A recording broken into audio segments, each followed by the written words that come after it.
안녕하세요. 서울대학교 한무영입니다. 오늘은 끊어진 물순환의 고리를 잇자라는 커다란 주제 하에 통화 물 관리를 위한 물순환의 역할이라는 주제로 발표를 하게 되었습니다. 저에 대해서 간략하게 소개를 올리겠습니다. 저는 학번이 73학번이기 때문에 학교에서 석사를 졸업한 다음에 현대건설에서 설계도 해보고 중동에서 시공도 해보고 그리고 건설기술연구원에서 국책연구도 해보고 또 서울대학교 와가지고 계속 빗물에 대한 연구를 해서 한 물에 대해서 여러 경우를 많이 접했다고 생각이 됩니다. 요새는 하늘물 TV라는 걸 만들어서 이제 전 국민 교육 그리고 홍보를 많이 하고 있습니다. 오늘 말씀드릴 목차는 첫 번째, 물관리가 받고 있는 도전, 그리고 두 번째, 물관리의 문제점과 통합 물관리의 필요성, 세 번째, 새로운 물관리 패러다임, 네 번째, 다목적 분산형 물관리 사례, 그리고 마지막으로 결론 및 비전으로 오늘 발표를 하고자 합니다. 첫 번째, 우리 도시가 현재 물관리에 있어서 받고 있는 도전들입니다. 오른쪽에 있는 걸 보면 오른쪽에는 하천으로부터 시작을 해가지고 하천에서 물을 처리해서 도시로 물을 공급하고 그게 상수입니다. 그리고 쓴 물은 하수가 돼서 하수 처리장에서 처리해서 같이 강으로 갑니다. 비가 오게 되면 하수와 빗물이 섞여서 더러운 물이 강으로 가고 홍수가 되고 또 지하수가 저하돼서 싱크홀이 생기기도 하고 또 도시는 말라가지고 도시 열섬 현상이 생기고 이런 것들이 계속 신문지상이나 TV에서 나오는 대한민국의 물 문제라고 하고 있으니 우리가 어떻게든지 이 문제를 해결해야 되지 않을까. 그런데 여기에 더해서 2050 탄소 넷제로라는 정책으로서 우리 물 관리에서 에너지를 어떻게든지 줄여야 되겠다 하는 그런 사회적 당면 과제가 있고 또 기후 변화라는 개념이 있어가지고 기후위기라는 거는 비가 많이 오거나 적게 오거나 아니면 덥거나 춥거나 이건데 이런 것들을 다 우리 물 관리에서 다 해결해서 안고 가야 된다는 그런 도전들이 있는 겁니다. 이와 같은 문제점은 과거 몇십 년 동안 계속 있었습니다.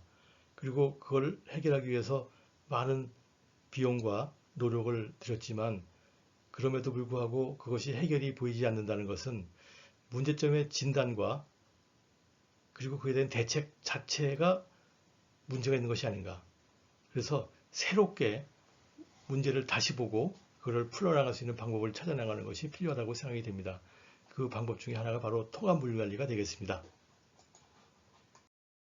기후위기로 나타나는 것은 바로 물 문제입니다. 올해 한 60일 정도 계속 비가 내렸다고 하는 홍수 문제도 있고 또 홍수가 났지만 또 올 겨울에는 또 건조주의보가 나는 걸 보면 가뭄 문제가 있는 거고 그리고 단수 때 물이 없어서 쩔쩔매고 또 지하수가 수위가 내려가서 싱크홀이 생기고 하는 이런 모든 문제들은 다 어떻게 보면 빗물과 관련되어 있습니다. 홍수는 비가 많이 와서 그렇고 비가 안 오면 가뭄이고 빗물을 모아뒀으면 단수 때 문제가 해결될 텐데 그리고 지하 수위를 퍼쓰는 것만큼 빗물로 집어넣었으면 문제가 없지 않을까 생각을 하게 됩니다.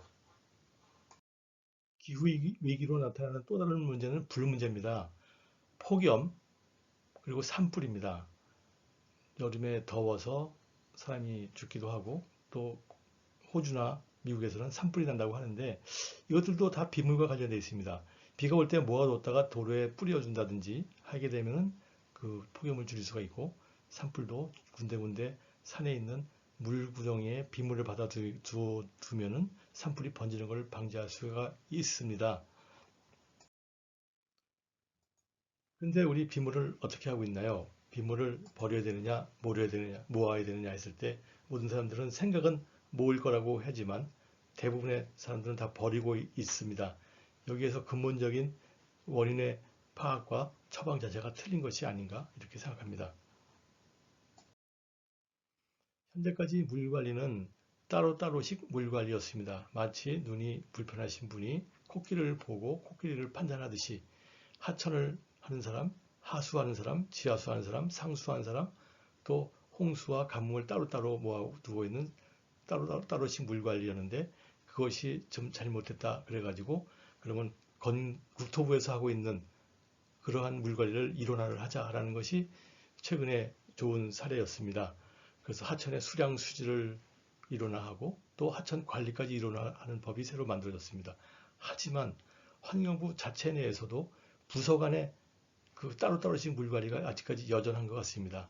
따라서 부서 간 융합을 통한 총체적인 물 관리가 필요한데 여기서 필요한 것은 왜 해야 되는지, 어떻게 해야 되는지, 어떠한 철학으로 해야 되는지에 대한 그 사회적 동의가 필요하다고 생각합니다.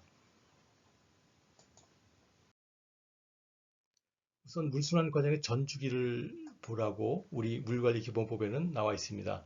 물순환 과정의 전 주기라는 것은 빗물로부터 시작을 해서 하천 그리고 상수, 하수 모든 걸 포함하는데 여기에 있는 그림이 바로 우리 자연의 물순환의 그림입니다.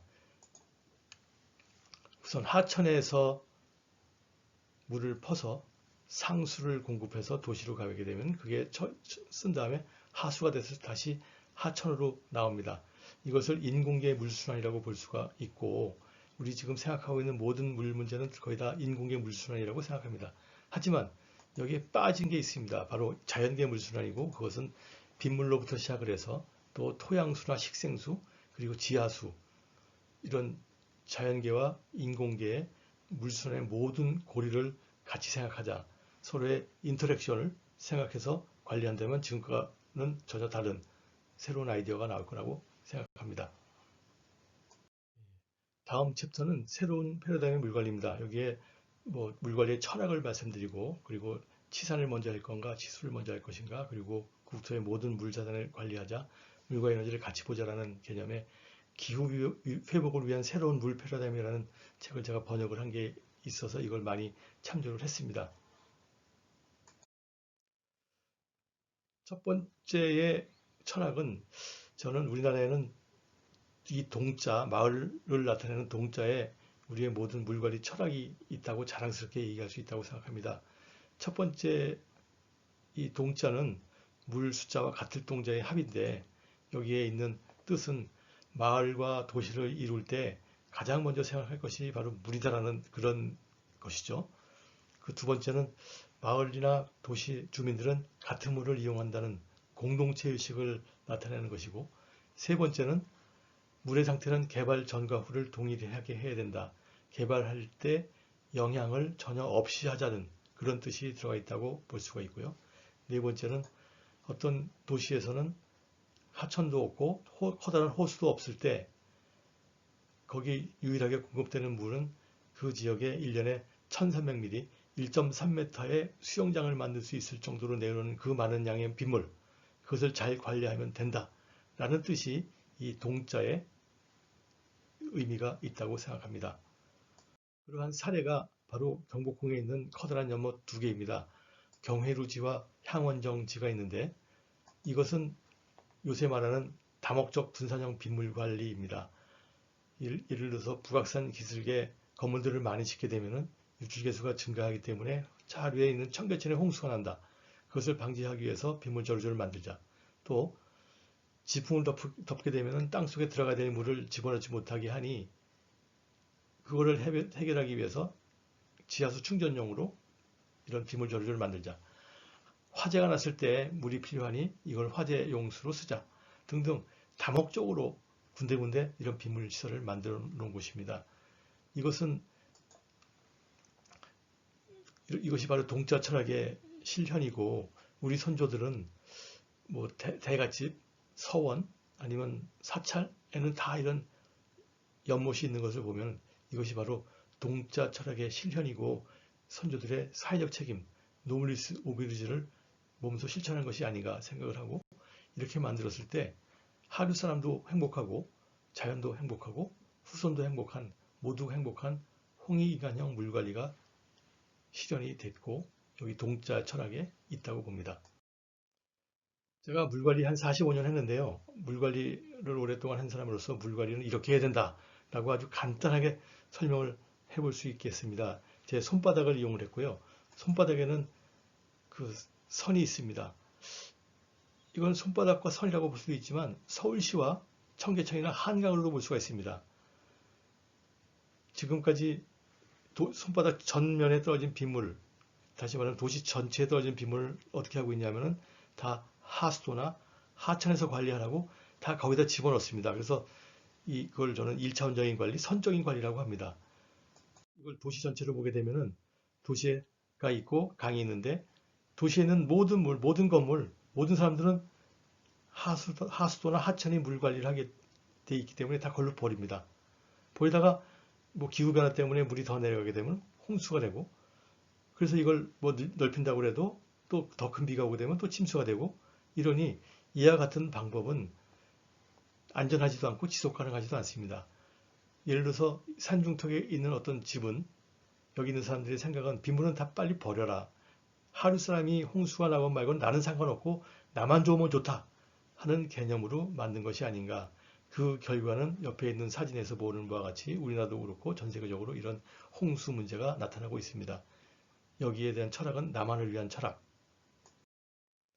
그러면 그렇지 않은 방법이 뭐가 있느냐 했을 때 2차원적인 물 관리입니다. 빗물은 도시 전역, 제 손바닥 전역에 떨어지기 때문에 이걸 끌고 와서 하천이나 하수에 집어넣는 것이 아니라 떨어진 그 자리에서 받아서 관리를 하자는 게 바로 2차원적인 관리입니다. 면적인 관리라고도 볼 수가 있습니다. 이걸 다시 도시로 가서 보게 되면 각 건물, 단지마다 그 건물이나 단지에 떨어지는 빗물을 침투하거나 저류해서 내려가는 양의 물을 적게 한다면 하천이나 하수도가 더 증설하지 않고도 안전할 수가 있습니다. 예를 들어서 산중턱에 있는 이 집은 절대로 홍수는 나지 않지만 그래도 빗물을 받아두는 저류지를 만들게 되면 저류지에 들어가서 물이 안 내려가서 홍수를 방지할 수가 있고 또 이 물을 여기서 쓰기 때문에 홍수와 가뭄을 줄일 수 있다. 이거에 대한 철학은 나만 좋은 것이 아니라 우리 하루 사람을 위해서 이렇게 해야 된다 하는 것이 바로 여기에 2차원적인 관리의 철학이 되겠습니다. 3차원적인 관리는 우리가 도시를 만들 때 도시의 스카이라인을 멋있게 만들고 있지만 지하에 있는 땅속에 있는 땅속을 생각해 본 적이 없습니다. 땅속을 생각하는 것이 바로 3차원적인 관리입니다. 아주 멋있는 스카이라인을 생략을 했고 지하에는 지하수가 있고 지하수가 촉촉히 땅을 적셔가지고 식물과 동물이 살게 되어 있습니다. 그런데 지하수는 공짜라는 생각으로 지하수를 퍼스돼 그걸 집어넣지 않으면 지하수위가 내려갈 수밖에 없습니다. 그렇게 되면 땅 표면에 있는 동식물이 살 수가 없게 되죠. 그래서 3차원적인 물관리는 땅 위에 있는 동식물을 위해서 지하수위를 일정하게 하자. 그리고 즉 다시 말하면 지하수 퍼쓰는 것만큼 빗물을 집어넣자 하는 게 3차원적인 물관리고 이것의 철학은 이 땅은 우리 사람만 사는 것이 아니라 우리 동식물, 자연도 환경도 살아야 된다는 것이라서 환경을 위해서라는 개념이 되겠습니다. 4차원적인 물관리입니다. 4차원적인 물관리는 시간적 개념이 들어가는데 이와 같은 그림으로 표현했습니다. 엄마와 아기가 손을 잡고 있는 것. 우리가 만든 이 시설은 우리만 쓰고 가는 것이 아니라 우리 후손들에게 물려줘야 되는데 유지관리비가 계속 많이 든다든지 아니면 언젠가 갑자기 터질 거라든지 이런 시설들은 우리 후손들에게 부담을 주는 시설입니다. 그래서 시설을 만들더라도 우리 후손들과 다음 세대를 위한 이런 물관리를 해야 된다라는 생각입니다. 따라서 제가 생각하는 물관리 철학이라는 것은 우리 물관리 시설을 만들 때는 우리 하루 사람도 좋고 우리 환경도 좋고 우리 다음 세대도 행복한 그런 물관리가 돼야 되지 않겠냐. 이런 것이 저의 물관리 철학입니다. 세 번째, 치산 후 치수라는 제목으로 만들었는데요. 동경 가보셨죠? 워싱턴 가보셨죠? 런던이나 파리 가보셨죠? 산이 있습니까? 평지입니다. 선진국에서는 평지에서의 물관리만 생각했는데 도시에 산이 있는 건 생각을 못한 거예요. 근데 우리나라는 서울 같은 경우는 이렇게 그 산지로 있어가지고 국토의 70%가 산지이기 때문에 대부분의 도시는 산으로 둘러싸여 있습니다. 서울의 한 단면을 보게 되면은 왼쪽은 북악산, 오른쪽은 남산입니다. 북악산에 이제 청와대가 있고 그다음에 광화문이 있고 지금까지는 아마도 그 평지에서 했던 물관리를 그대로 도입했기 때문에 빨리 빗물을 밑으로 내려버리자 한 생각을 하다 보니까 광화문이 침수가 될 수밖에 없습니다. 우리 선조들은 그렇게 하지 않고 산에서부터 물을 관리를 했습니다. 산에서부터 계단식 논이라든지 저류지를 만들어서 놓으니까 홍수도 방지할 수 있고 가뭄도 해소할 수 있었다. 그래서 치산, 치수라는 말이 있는데 치산이 치수보다 먼저 나온 이유는 우리나라 국토의 70%가 되는 산지에 있는 물부터 잘 관리하라는 뜻이 아닌가 이렇게 생각합니다. 네 번째 생각은 국토의 모든 물 자산을 관리하자. 요 왼쪽 그림을 보게 되면은 산이 있고 평야가 있고 강이 있습니다. 여기 다 물이 촉촉하게 적셔 있는데 대부분의 사람들은 강에 있는 물만 물이라고 생각을 합니다. 그렇지만 그 물은 국토에 있는 모든 물의 1%밖에 안 되고 대부분은 토양수나 식생수가 50%, 대기수가 10% 정도 됩니다. 그리고 여기에 매년 빗물이 1300억 톤이라는 물이 매년 떨어지는데 지금 국토의 물자산 관리에서는 단지 아주 일부인 하천에 있는 물만 관리하고 있습니다. 그러니까 개발 전과 개발 후를 보게 되면은 개발 후에는 토양수가 많이 없어지고 지하수가 많이 떨어져 있습니다. 이거는 우리가 갖고 있는 자산을 다 빼먹는 거나 마찬가지라고 볼 수가 있습니다. 다섯 번째는 물과 에너지를 같이 보자 합니다. 우리 물을 공급하기 위해서 여러 가지 대안들이 있습니다. 해수 담수와 하수제 이용.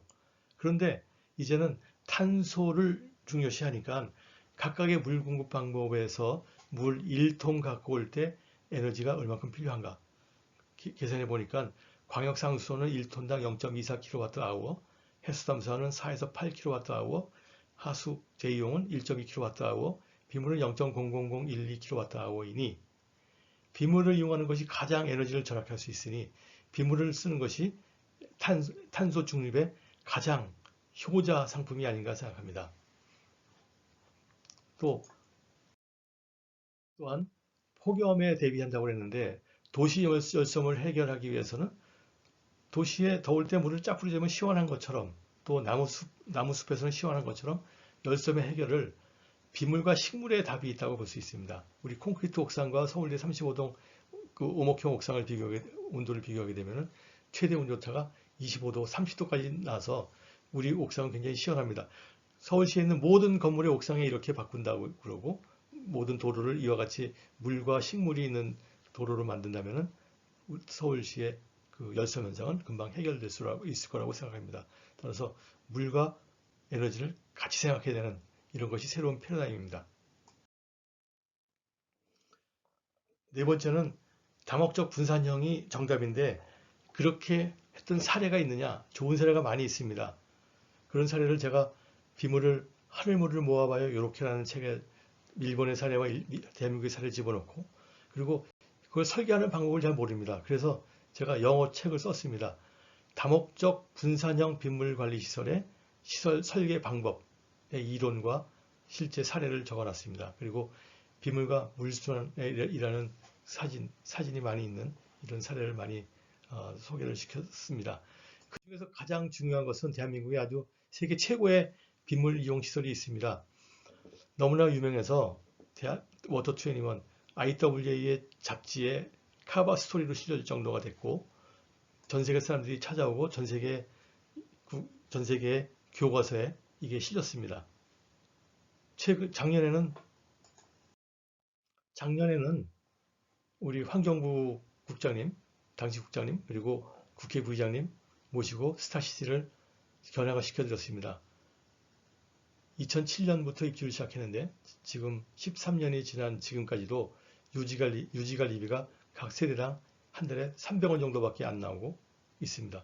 그리고 이 시설은 중학교 국어교과서에도 알려져 있는 아주 유명한 시설입니다. 여기는 원래 건국대학교 야구장 부지였었는데 상습 침수구역이었어요. 여기에 빗물 이용 시설을 만들기 위해서 처음으로 용적률 인센티브를 주는 시범 사업을 했습니다. 그래서 제가 설계를 관여를 했는데 1000톤짜리 3개의 빗물 탱크, 총 3000톤짜리 빗물 탱크를 만들었고 이거를 홍수 방지용, 물 절약용, 비상용으로 만들어서 다목적의 빗물 관리죠. 여기 이 부지 내에 떨어지는 100mm까지는 한 방울도 안 나가게끔 만들어 놨으니 홍수를 방지할 수 있었고, 여기서 떨어지는 빗물을 이용해서 아름다운 적용을 했지만 아주 싸게 빗물 돈을 냈고, 그리고 여기 만약에 이 근처에 불이 나든지 아니면 단수가 됐을 때는 얼마든지 금방 해결할 수 있는 물이 항상 갖고 있다는 것. 그래서 홍수 방지는 우리 하루 사람을 위해서, 가운데 있는 물 절약은 여기 주민을 위해서, 그리고 비상용수는 이 지역 사람 모두를 위해서, 모두가 행복한 물관리를 만들었고, 이게 바로 우리 대한민국의 홍익인간형 다목적 빗물관리다 라고 해서 세계적으로 유명해졌습니다. 다음은 와플식 물관리입니다. 이 그림은 와플같이 생겼지요. 서울시와 같이 생겼습니다. 와플은 여러 개의 셀로 이루어진 과자인데, 광진구 스타시티는 바로 와플의 한 셀입니다. 여기 이 조그만 셀에서 모두가 행복한 물갈이가 돈 많이 안 들이고 만들어졌으니, 다른 셀에서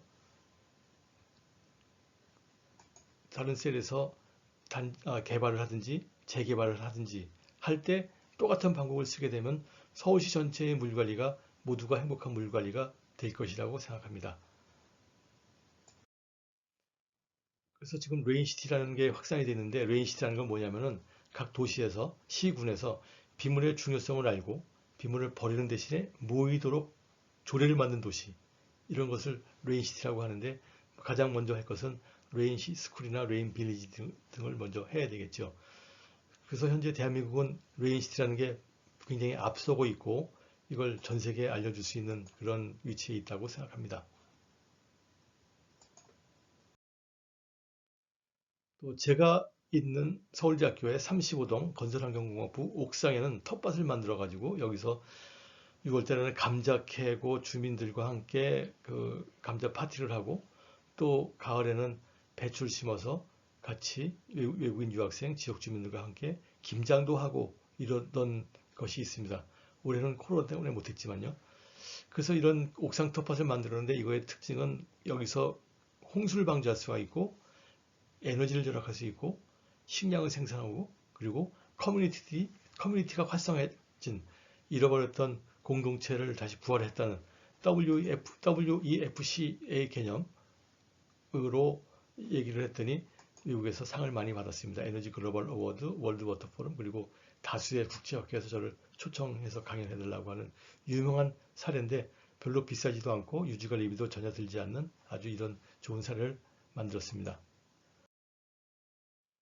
이것은 우리나라 사례가 아니고 이제 슬로바키아 사례인데요. 상습 침수 구역에서 이렇게 산 지역에 아주 간단한 물을 모을 수 있는 장비를 만들었더니 1년 반 동안에, 18개월 동안에 한 약 2억 톤 정도의 물을 모을 수 있는 시설을 만들어서 그다음부터는 홍수도 방지하고 가뭄도 방지하고 하는 그런 사례가 있었습니다. 이 내용이 이 책에 잘 설명되어 있고, 이것을 보고 제가 대한민국의 노원구에도 비슷한 시설을 만들었습니다. 만들어 가지고 봤더니 정말 좋은 걸 알 수 있습니다. 여기 아닌 이 지역 아닌 데서는 봄에 가뭄 때문에 물이 하나도 없는데, 여기는 물이 좀 남아 있어 가지고 뭐 생태계도 좋아지고 산불도 방지할 수 있고 여러 가지 좋은 점이 있는 걸 확인을 했습니다. 자세한 건 이따 여기 있는 이윤수 대표께서 설명을 해 드릴 수 있겠습니다. 자, 통합 물 관리를 위한 제언입니다. 지금까지는 뭐 수자원, 상하수도, 도시 건축, 조경, 수질, 생태, 빗물 같이 물 관리의 각 요소별로 접근했습니다. 학회도 수자원학회, 상하수도학회, 도시학회 이렇게 있어가지고 전체의 전체 코끼리를 각자 따로따로 보는 그런 관점이었거든요. 그런데 지금 물관리 일원화로 통합 물관리가 됐기 때문에 이제는 사회적 문제 해결형으로 통합적 접근이 필요하지 않을까. 예를 들어서 어떤 도시가 있으면 스마트 시티라면 상수 절감을 얼마큼 하고 물 자rim률이 얼마큼이고 홍수 방지를 얼마큼 했고 토양수 증가 얼마큼 했고 시민 참여를 어떻게 했고 비상시 수원 확보는 어떻게 할 수 있었고 폭염 대응, 탄소 저감, 지하수 충전 이런 것들을 종합적으로 생각해서 도시를 만드는 것이 필요하지 않을까. 그런 면에서 오늘은 많은 도시계획 전문가 그리고 수자원 전문가들이 모여서 같이 이야기를 할 수 있다는 것이 바로 물관리의 통합 물관리를 앞서 나가는 그런 좋은 모임이라고 생각을 합니다. 마지막으로 결론 및 비전입니다. 지금까지 우리의 따로따로신 물관리로 인해서 물순환의 고리가 끊어졌는데 그것을 물관리 기본법에서 나온 원칙인 통합 물관리라는 목표를 가지고 다 같이 힘을 모아서 이을 수가 있습니다. 두 번째, 지금까지 따로따로씩 물관리 각 분야의 따로따로씩 전문 지식과 경험을 통합해서 사회적 문제 해결형의 통합 물관리가 필요합니다. 따라서 앞으로는 물관리 요소 중 2개 이상의 통합을 장려하는 새로운 과제나 사업을 발굴해서 지원하는 것이 필요합니다. 이와 같이 해서 비전은 물순환 관리의 좋은 사례를 많이 만들어서 우리나라가 기후위기 대응을 하고 물 분야의 탄소 넷제로를 선도합시다. 이를 위한 환경부와 국회의 선도적인 역할을 기대합니다. 마지막 슬라이드입니다. 물 관리를 어떻게 해야 되느냐. 모든 물을 관리해야 되고 모든 사람이 바텀업부터 시작해서 바텀업인 모든 사람이 해야 되고 그리고 나만을 위한 것이 아니라 모두를 위한 것. 그래서 제가 뭐뭐뭐 물관리라는 책을 썼고 이 뜻은 모두에 의한 모두를 위한 모든 물의 관리입니다. 이 물관리의 철학은 기후위기로부터 전 세계를 살릴 것이고 이것이 통합 물관리로 실현된다면 대한민국이 물관리의 세계 최고가 되는 날이 멀지 않을 거라고 생각이 됩니다. 감사합니다.